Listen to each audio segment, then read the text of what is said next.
బిస్మిల్లాహిర్రహ్మానిర్రహీం.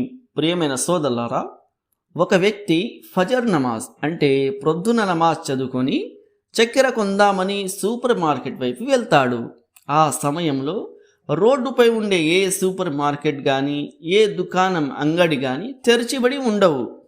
పోనీ తన వీధిలో ఉన్న ముస్లింల దుకాణాలు తెరిచిబడి ఉంటాయని వస్తే అవి కూడా బంద్ చేసి ఉంటాయి. ఆ వ్యక్తి నిరాశ చెంది ఇంటికి వాపస్ వస్తుండగా అతనికి ఒక అంగడి కనబడుతుంది. అది తెరిచిబడి ఉంటుంది. అక్కడ అతనికి చక్కెర లభిస్తుంది. ఆ అంగడి ఏ ముస్లింది కాదు, ఆ అంగడి ఒక హిందూ సోదరుడిది. ఆ వ్యక్తికి ఒకవైపు చక్కెర లభించిందని సంతోషం ఉంటే, మరోవైపు ముస్లింల సోమరితనంపై చాలా బాధ కలుగుతుంది. ఆ వ్యక్తికి దైవ ప్రవక్త ముహమ్మద్ సల్లల్లాహు అలైహి వసల్లం గారి హదీసులు గుర్తుకొస్తాయి. అల్లాహుమ్మ బారిక్ లి ఉమ్మతి ఫీ బుకురిహా.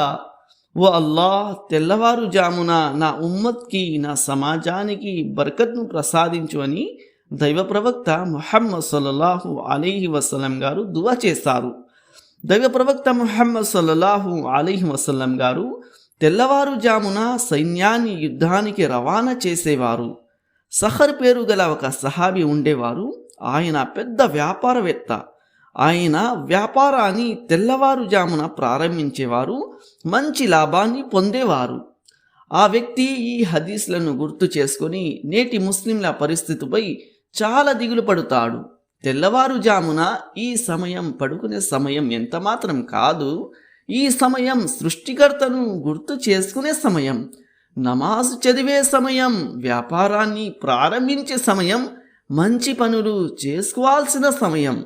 అయితే ముస్లింలు ఈ ఉత్తమమైన సమయాన్ని నిద్రపోవడంలో గడిపేస్తున్నారు. ముస్లిమేతరులు అయితే ఏదో ఒక పని చేయడంలో, వ్యాపారం చేయడంలో గడుపుతున్నారు. అందువల్లే ముస్లిమేతర సోదరులు అభివృద్ధిలో ఉన్నారు. ముస్లిములు నాశనమైపోతున్నారు, అగౌరవ పాలవుతున్నారు. సోదరులారా, ఈ ప్రపంచంలో ఎవరైతే కష్టపడతారో ఫలితం వారికే లభిస్తుంది. సోమరిపోతులు కలలో కూడా అభివృద్ధిని చూడలేరు.